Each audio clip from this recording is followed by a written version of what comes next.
135 euros, hein. Vous connaissez ce montant, cette somme, c'est le montant de l'amende encourue pour non-respect du confinement qui est entré en vigueur le 17 mars. Peut-être que vous avez été verbalisé et peut-être que vous estimez que vous êtes dans votre bon droit et qu'il y a eu un abus. Eh bien, un cabinet d'avocats lance un site internet pour contester les PV pour non-respect du confinement. Nous sommes en direct avec deux avocats, Maître Xavier Nogueras, avocat au barreau de Paris, et Maître Abd Benjador, qui est avocat au barreau de Tours. Bonjour messieurs, merci d'être avec nous en direct. Peut-être commencer par Maître Nogueras. Est-ce que vous constatez, Maître, davantage d'abus, si on peut les appeler ainsi, aujourd'hui, en tous les cas, de personnes qui viennent vers vous pour contester ces amendes que depuis le début du confinement vers la mi-mars? Oui, la plateforme, d'abord, permet de délivrer des informations importantes. Tout le monde ne sait pas qu'il y a la possibilité de contester les PV. Et donc, quand cette plateforme a été mise en ligne, on a un certain nombre de remontées, effectivement, de personnes qui estiment que ça s'est mal déroulé, qu'ils étaient en possession de l'attestation et qu'elle était dûment remplie. Et pourtant, ils ont été verbalisés à hauteur de 135 euros pour la première, mais pas simplement.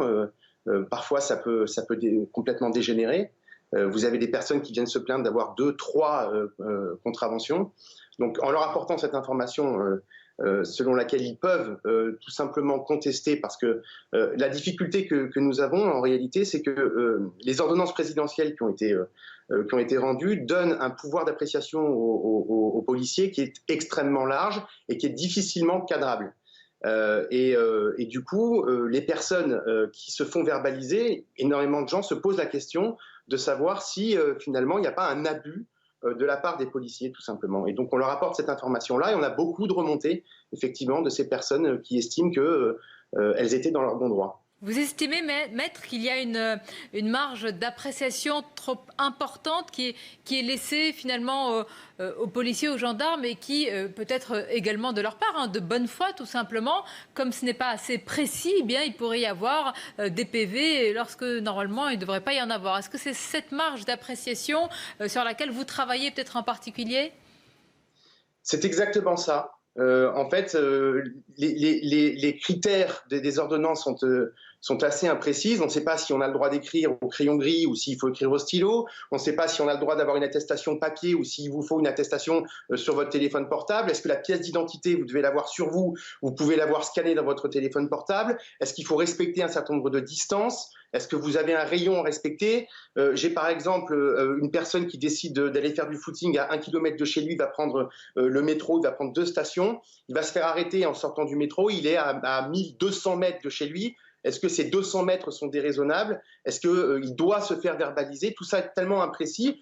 Et les autorités disposent d'un pouvoir qui est trop important et qui est difficilement contrôlable. Et c'est la raison pour laquelle nous encourageons les personnes qui estiment que ces contrôles ont été abusifs, et bien de se manifester via un avocat ou via cette plateforme pvconfinement.fr pour faire remonter ces informations et puis pour contester la manière dont ce contrôle s'est déroulé. Bien sûr, mais pour autant, Maître, évidemment, la règle, la norme, jusqu'au 11 mai, c'est vraiment le confinement. C'est-à-dire ceux qui nous regardent en ce moment ne doivent pas se dire « Ah voilà, je vais pouvoir me faire assister par un avocat et puis contourner toutes les amendes que j'ai. » Vous n'êtes pas là pour cela, hein. C'est vraiment s'il y a eu un abus que vous intervenez avec constitution d'un dossier sérieux et justifié. D'abord, sur notre plateforme, nous attirons l'attention des personnes sur la bonne foi, qui est absolument fondamentale. Il est évident que si vous vous retrouvez à 6 km de chez vous sans attestation, il n'y a absolument aucune chance que votre contravention soit classée sans suite. On attire l'attention des personnes sur la bonne foi. Ça, c'est primordial. Évidemment, on rappelle que pour éviter pour favoriser l'endiguement de cette pandémie, il faut évidemment rester chez soi. Nous n'incitons personne à sortir de chez soi. Et cette démarche, qui d'ailleurs n'est pas une démarche mercantile, a aussi pour but de financer, parce qu'on reverse une partie des bénéfices aux hôpitaux de Paris.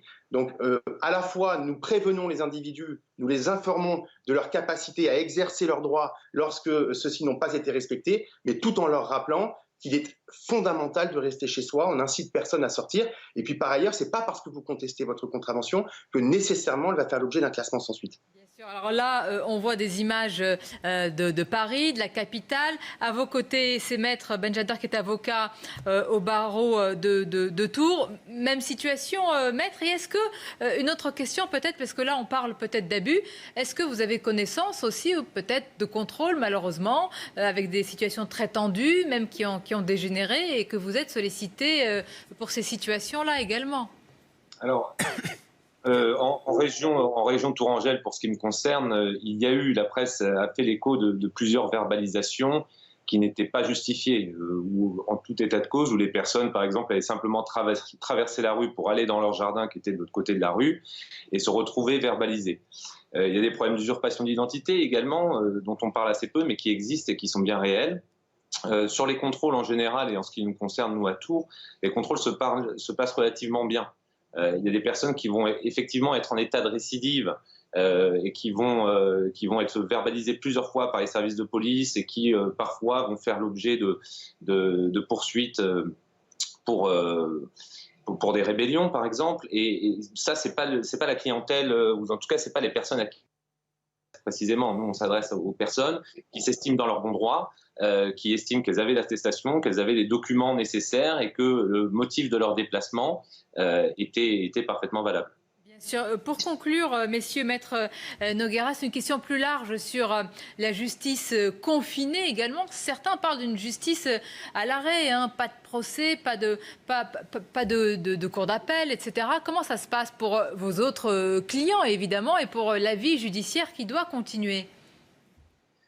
Là, les tribunaux sont fermés, l'activité judiciaire elle est quasiment réduite à néant. Donc nous autres avocats, nous attendons évidemment que les audiences puissent reprendre. Alors évidemment, il y a des urgences, les urgences pénales, parce que vous savez qu'il y a des délais à respecter, notamment en matière pénale lorsqu'on est en présence d'individus qui sont incarcérés. Donc lorsqu'il y a des urgences, la justice continue de fonctionner, mais il est vrai que d'une manière générale et globale, la justice est quasiment au point mort. On n'en parle pas souvent, on n'en entend pas souvent parler par le président de la République ou par les autorités d'une manière générale, mais il est vrai que là, actuellement, nous vivons une situation judiciaire qui est sans précédent, qui est unique, et tout est à l'arrêt. Les détenus, de temps en temps, ont des réponses. Vous savez que les délais ont été prolongés. Les audiences, généralement, sont renvoyées à une date ultérieure. Donc oui, effectivement, tout est à l'arrêt aujourd'hui.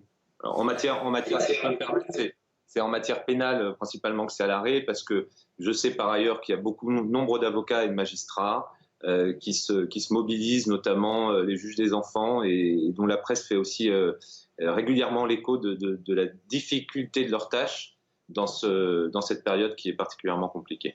Évidemment, avec malheureusement des violences intrafamiliales envers les enfants, violences conjugales également. Merci messieurs, merci Maître Nogueira et Maître Benjadar d'être intervenus dans cette édition. Évidemment, on poursuit